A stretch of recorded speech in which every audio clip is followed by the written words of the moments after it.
saat ini saya sedang berada di studio yang ada di sekolah. Oke, pada kesempatan kali ini saya akan berbagi materi mengenai basic fotografi. Mengenal basic fotografi dalam waktu 10 menit. Nah, video ini akan membahas mengenai dasar dari fotografi. Apa yang kalian harus mengerti terutama buat teman-teman yang masih baru banget nih di dunia fotografi. Teman-teman yang menemukan video ini mencari tips fotografi atau baru beli kamera. Saya akan berbagi basic dari fotografi di video ini dan semoga video ini durasinya 10 menit jadi kalian bisa belajar cuma dalam waktu 10 menit aja. Di fotografi, teori itu mungkin bisa dibilang kayak sekitar 20% dan 80%-nya kalian harus explore dan harus coba sendiri. Setelah kalian melihat video ini, kalian harus mau mencoba, ambil itu kamera, coba semua yang saya sudah jelaskan di video ini, berusaha untuk memotret dan jangan pernah takut untuk gagal. Apa sih dasar-dasar dalam kamera atau fotografi? Ada 3 buah dasar yang harus kalian ketahui dan dipelajari dalam fotografi. Contohnya, shutter speed, diafragma, dan ISO. Itu semua disebut dengan segitiga exposure.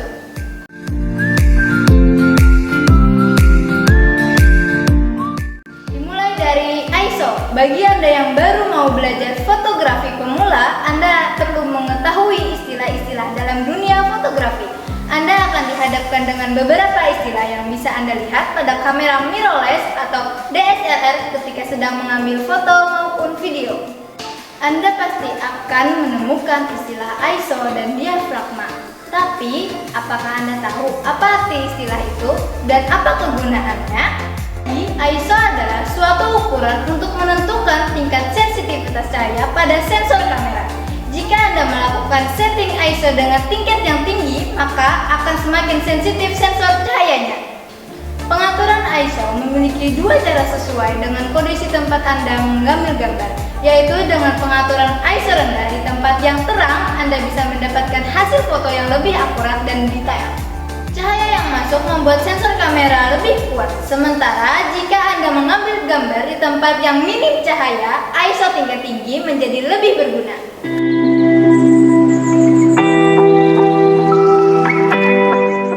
Dengan adanya ISO tinggi, Anda bisa mendapatkan foto dengan hasil yang lebih detail meski di tempat yang kondisinya minim cahaya. Pengaturan ISO ini bisa Anda lakukan sesuai dengan cahaya yang akan masuk ke dalam kamera mirrorless atau DSLR. Kebanyakan kamera mirrorless atau DSLR secara otomatis akan mengatur ISO dengan mode manual untuk mendapatkan hasil gambar yang baik. Diafragma adalah salah satu spesifikasi yang penting pada kamera DSLR dan handphone. Diafragma sering disebut dengan bukaan. Diafragma adalah bukaan lensa pada kamera yang berfungsi mengatur jumlah cahaya yang masuk ke dalam sensor kamera. Semakin lebar lubang tersebut, maka semakin banyak cahaya yang masuk. Diafragma diukur dengan satuan f-stop. Contohnya,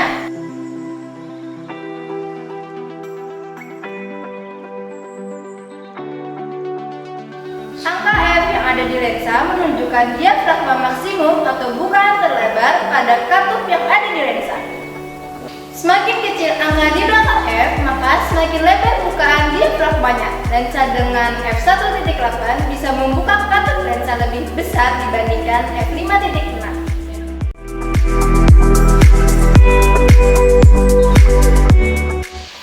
Artinya, f1.8 bisa menangkap cahaya lebih banyak dibandingkan diafragma lebih besar. Shutter speed adalah lamanya waktu shutter atau sensor kamera terbuka untuk melihat subjek yang akan difoto. Hal ini berkaitan dengan jumlah cahaya yang masuk ke dalam kamera. Semakin cepat shutter speed, maka sensor kamera akan terbuka semakin cepat dan jumlah cahaya yang masuk semakin sedikit. Sebaliknya, semakin lambat shutter speed, sensor kamera terbuka semakin lama dan jumlah cahaya yang masuk semakin banyak.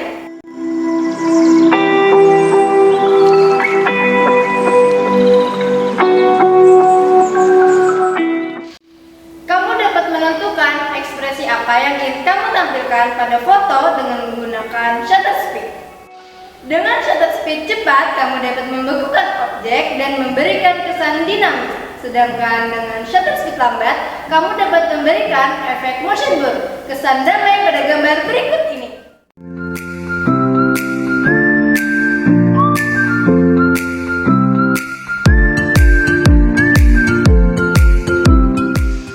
Nah, jadi cukup sekian video kali ini. Semoga dengan pengertian ini kalian bisa mengerti apa yang saya maksud. Dan jangan lupa, ini semua hanyalah teori. Kalian harus praktek sendiri, ambil itu kamera, dan mulailah mencoba untuk memotret. Terima kasih sudah menonton video ini. Semoga hal-hal yang ada di video kali ini dapat membantu kalian belajar cara menggunakan kamera